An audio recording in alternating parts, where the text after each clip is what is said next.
Hello everyone, my name is TS Page, and as most of you guys know, at least at the time of this recording, Oryx 3 is about to be released. And since this is going to be the hardest boss fight in the game, up to date, I wanted to make a guide video not fully going over every boss and every interaction and doing a fully in-depth guide, but rather one that'll help you survive the minion clearing, all 4 mini-bosses, and the Oryx boss fight itself. There's a lot of difficult challenges and a lot of things that can kill you really easily, and I want to make sure that you, the raider, are prepared to go into this dungeon without getting caught off guard and dying stupidly. Quick little shameless plug for myself, if you guys do enjoy this video or you've watched any of my other content and haven't subscribed already, it would truly mean a ton to have your support and subscription because it is completely free and it helps me get my videos out to you guys even better. So, that's all I got. Let's get straight into the guide. So once you enter Oryx Sanctuary by placing the 3 runes, you will then see the pathway leading to one of 4 directions, up, down, left, or right. These pathways correlate to the boss that you'll be going to, up being Archbishop Le Croix, left being good old Gimsbach, and then you've got the right, which is good old Chief Besa, and down leads you straight to Dammah. Each of the 4 paths leading 4 different directions will have a different set of spawns depending on which way you go, but the spawns will be the exact same every single time as you clear your way through the dungeon, so it becomes predictable as you learn more and more. I won't bore you with the certain spawn patterns or anything like that, but rather tell you which enemies that you need to look for and which ones are the most scary when clearing.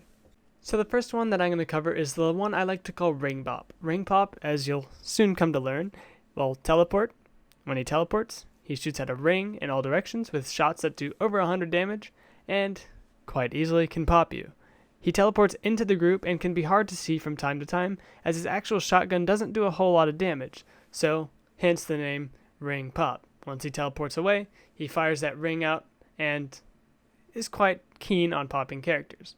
The way to avoid this guy is take a peek on the minimap. He will be easily dodgeable and readable once you realize where he is. So, take a peek on the minimap if a raid leader or someone calls out Ring Pop. Just be very, very careful. You can see what he looks like on screen. I've been showing him for the past 30 seconds. Make sure you are super careful avoiding this guy. The next one that I'm going to show you, which you can see on Seb's stream, thank you Seb by the way for providing this footage, is a guy that I'm likely going to call Spear Charge in raids.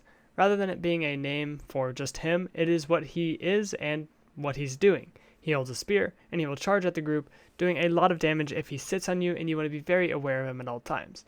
He's not super scary if you know that he's there, but you have to really pay attention and make sure that you don't get sat on. The next one that I will quickly touch on is either a Minotaur or a Ram. I don't know quite yet what I'm going to be calling him, but he's shown on screen right now. And this guy, if he's not killed fast enough, will actually buff up and enrage and do a lot more damage and charge into the group. And this is really easy to have happen whenever a couple people run forward and activate them and can't kill them on their own. So be expecting a Ram or a Minotaur call out and just watch out for an enemy that'll do a heaps of damage charging into the group.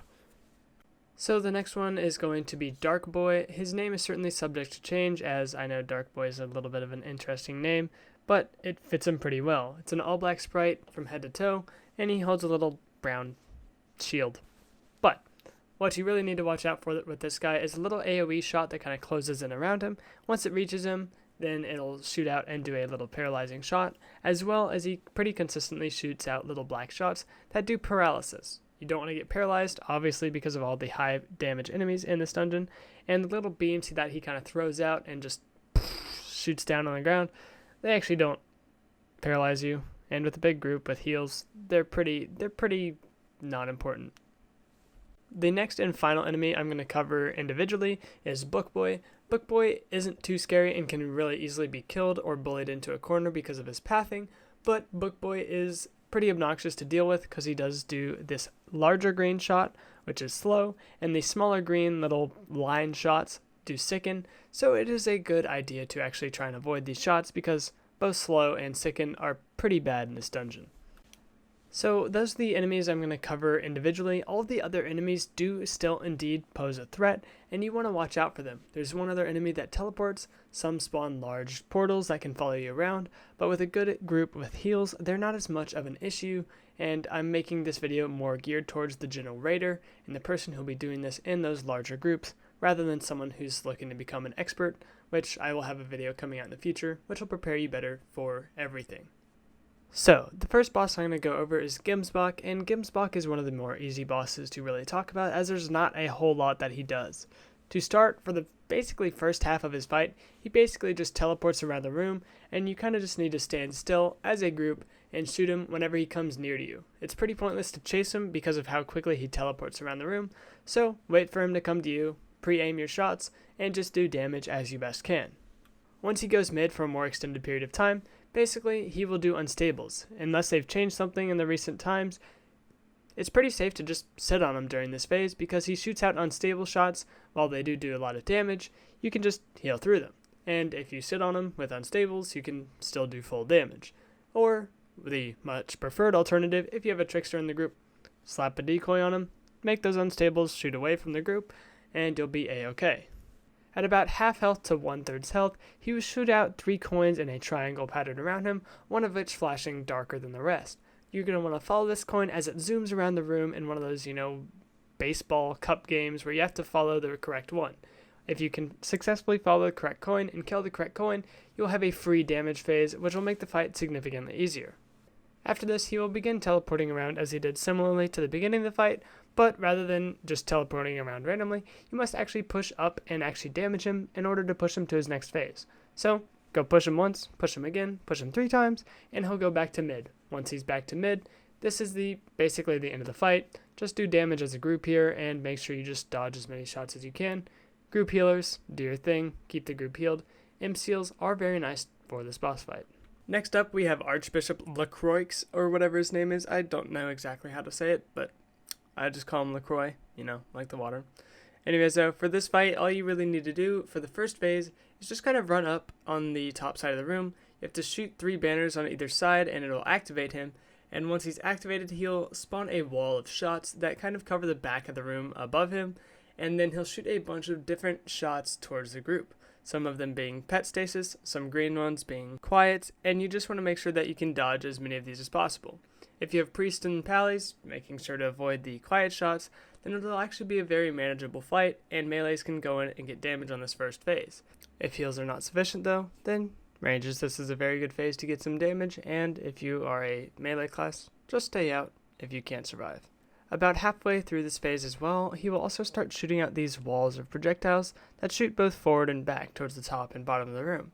But these walls aren't super hard to avoid if you are a ranged class because you can simply weave to the open space. If you are a melee though, I would recommend backing out as these are pretty hard to dodge, but if you can and you feel comfortable after learning the phase and the pattern, then why not go in for damage?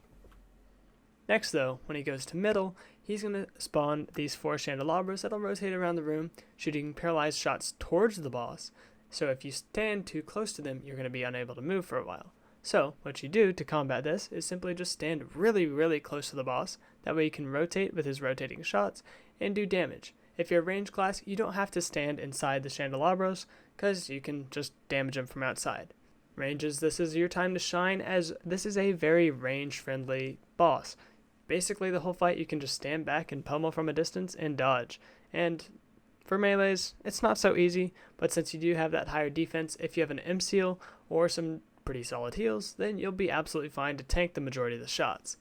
The second half of the fight is essentially a repeat of the first half of the fight with a little bit more toned up damage and a lot more dodging that needs to be done, but essentially he goes down to bottom and then back to mid, doing the phases that he did, kind of repeating. You got phase 1, where he's up top, shooting a bunch of shots at you guys, goes middle, where he shoots a bunch of shots all around him, goes bottom, shoots at you, goes back mid, shoots all around him once again, and then once he goes mid for that final time, that's when you kill him. The scariest thing about this fight is probably during the first and the third phase, whenever he shoots out large rows of shots, both forward and back, spawning on no real visible indicator, and you kind of just have to weave yourself into the open space. It's shown on screen right now, and as you can see, there's just kind of these rows of shots with little gaps, and as melees, it is pretty un-melee friendly, but as a ranged class, you can quickly find the open space and continue your ranged damage. So, next up, I'm going to go over Chief Besa. Besa is probably one of the harder boss fights, but not super bad once you know what you're doing. Besa has this cool little mechanic where he will spawn banners throughout the room. whenever he and his minions are in range of this banner, then he will actually get a buff and you will be silenced. But if you leave the radius of these banners, which is just the 9x9 looking square around them, then you'll no longer be silenced and they will no longer be buffed. Whenever fighting him, it is best to drag him away from wherever these banners are, or if he's just circling the middle of the room, then he's not actually chasing you, and so you can do damage as you see fit. The boss fight begins with only one set of minions, but progressively goes up to 3 towards the end of the boss fight.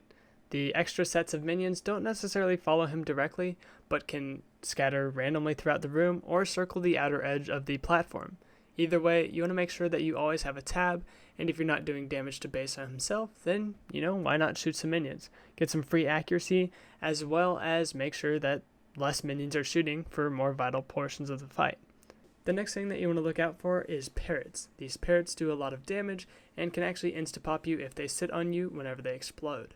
Make sure whenever you get to the later portions of the fight that you have a constant eye open for these Parrots. You don't want to get sat on and get a cheap shot death from a little bird flying around the room.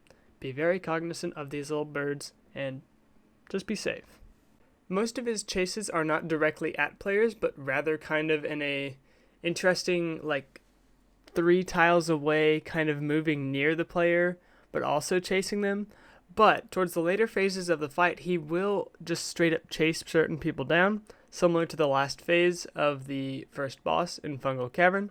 And this is something, if you get pinned, it is usually a decent idea to Nexus if you have to. It is very important to kite him around, or if you have good tricksters, decoy him whenever he's doing a direct chase phase.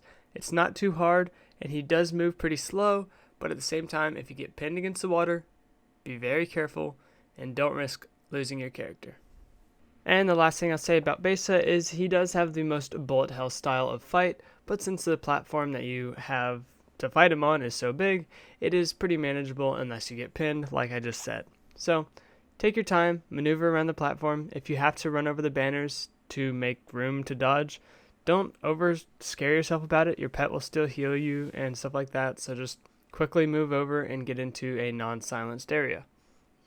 Last but not least on these mini-bosses, we have Chancellor Dhamma. Dhamma is definitely one of the most interesting and, in my opinion, one of the harder boss fights, simply because of one phase. We'll get to it later, but before then, I want to go over some of the easier phases that you'll fight leading up to that phase. So the first part of the fight, whenever you fight Chancellor Dhamma, is the Wall of Knives. Now, this phase is made harder whenever you shoot him while he's doing his opening dialogue, so for the beginning of the fight, usually it's best not to shoot him, but with a big group and some decent dodging, you should be able to just handle this phase very well, unlike our boy Feetpix who almost dies. The next phase though is very easy, just stand near the boss and dodge all the red shots, and you'll be absolutely a-okay. Just do damage. It's really easy phase to do damage. As well as this next one, if you have decent group heals, then dodging these axes is kind of the only thing you really have to worry about, as the axes do a lot of damage, and the spears have a very predictable shot pattern. After this phase though, he will then decide to go ahead and run back to middle, or stay in middle I guess in this case, and spawn a red portal and then begin to circle around it. This red portal will shoot at a bunch of high damage, medium high damage shots, as he will also circle around the room, shooting a shotgun of gray, I guess, silencing pinwheels at the nearest player, and then he will sometimes follow up into another Nightfall phase. I think these phases may actually be random, but I'm not 100% sure yet. After facing a Nightfall during the middle phase, he will then start another portal phase or another damage phase. This one you just kind of have to maneuver around the walled off sections of the room, which isn't actually too bad, and dodging is very, very easy here, and you can actually get some pretty solid damage in, even as a melee. The next phase though is the hardest by far. I don't know what causes this phase to start or if it's guaranteed, but this is the green portal phase, as I like to call it. The reason this phase is so hard is because 1, you have to damage the boss to push him, and 2, he shoots out sicken and silencing shots. The gray shurikens that we saw earlier, silence, and the green shots you see do sicken. These are super, super hard to dodge, and it is very important to dodge as much as you can. If you're non-healing class, make sure that you focus dodging the green shots. That way you can still be able to heal. If you are a healing class though, try and prioritize dodging those gray silencing shurikens because you need to be able to get the group healed whenever there is an opportunity to do so. The heals during this phase are super important, and that way whenever people aren't sickened, they can actually get their health back. After this phase though, he'll go back to the previous portal phase, in which you can just shoot him, and usually this will be the end of the boss fight. Now, you've made it to Oryx 3. Congratulations! You've killed one of the hardest mini-bosses in the game, and now you get to fight the hardest boss in the game. Congratulations. Seems like a great reward, doesn't it? Well, there are a lot of great rewards at the end of this boss fight, if you can make it through. So I'm not going to go over every single phase of Oryx 3 because there's a lot to go over, and I don't think I have time in this video to cover it in order to get you what you need to know in order to survive. So, what I am going to cover is the basic concepts of the fight and things you need to look out for that are extra scary over certain phases. So the first core mechanic of the boss fight is the gray towers that you see holding the runes that you use to activate the boss. These gray towers you need to kill in order to actually make Oryx vulnerable. After about a minute, they will become damageable again and reactivate, and this time start shooting weakening shots. If you see any of these towers active, make sure to kill them immediately. If Oryx ever remains completely invulnerable or armored for an extended period of time, make sure that all the towers are dead to fix this. If all the towers are alive, he's completely undamageable, and you need to, once again, kill the towers in order to actually do any damage at all whatsoever to Oryx. So, with that said, let's hop into the next section of the fight. The next core mechanic of the fight I want to go over is how to know what phase is coming up. This is something you'll learn over more time, and you're really going to have to practice in order to understand, but this is essentially, Oryx will always indicate what phase he's doing by either dialogue or an animation. So he will begin to say, for example, "The ground quakes from my splendor," and throw out a bunch of dodgeballs everywhere. Or he will say, "Fleeing is futile," and he will start to spin around like a Beyblade, as I like to call it, Beyblade phase, and just try and chase the nearest player.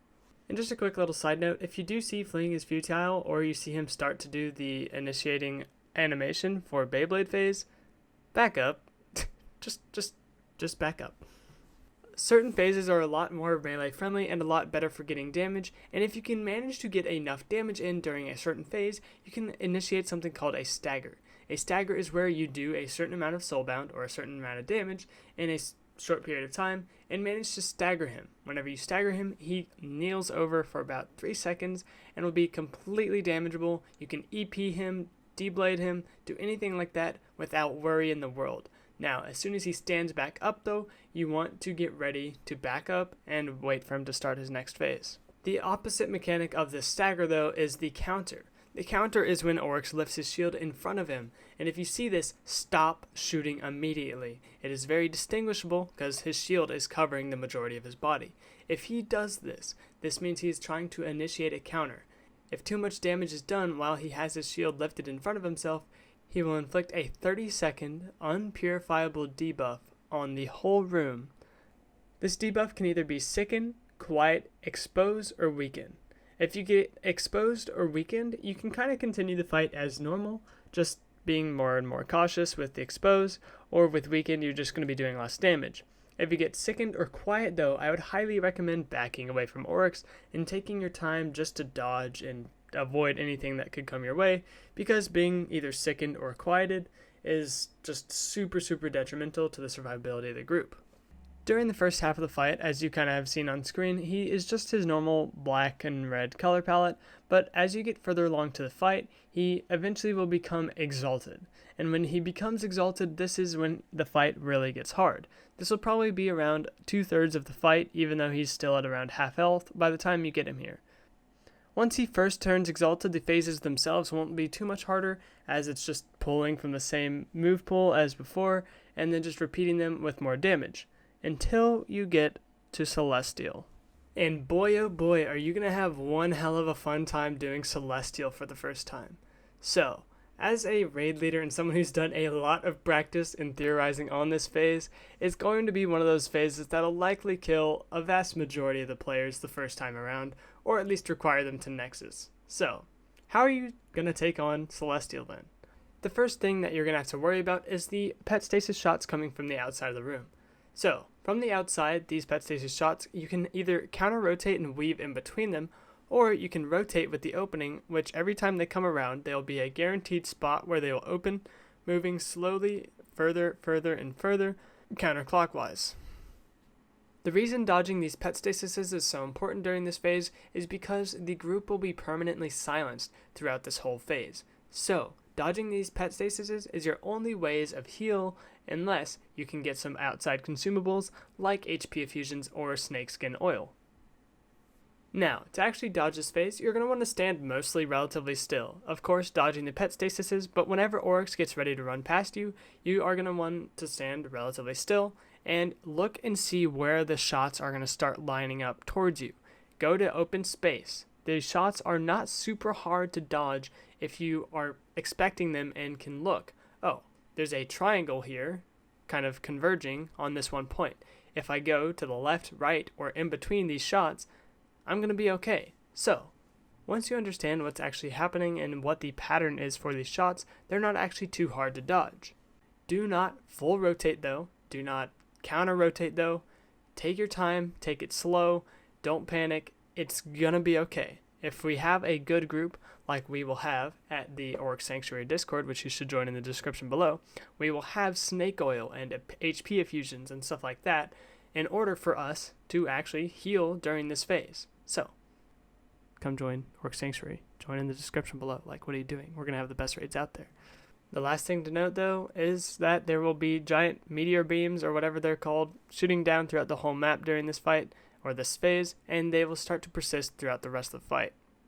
After Celestial Phase, these meteors will appear throughout the rest of the fight in multiple forms, either randomly as I did during Celestial Phase, or they will appear in walls. And once you see them appearing as a wall, you want to, 1, see that it's a wall, time your cross so that you are about the circle that hasn't activated yet is about halfway closed, then run across, and that way the beam that has already shot is no longer active and you don't get hit by the one that's about to shoot. After Celestial as well, Oryx begins doing the same move pool that he had before.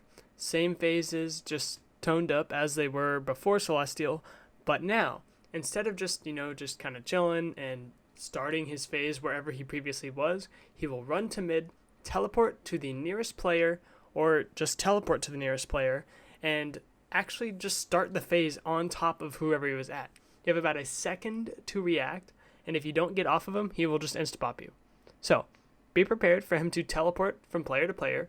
Trickster Decoys are super useful after Celestial because you can counter these teleports by getting them with decoys nearby. And that's basically it.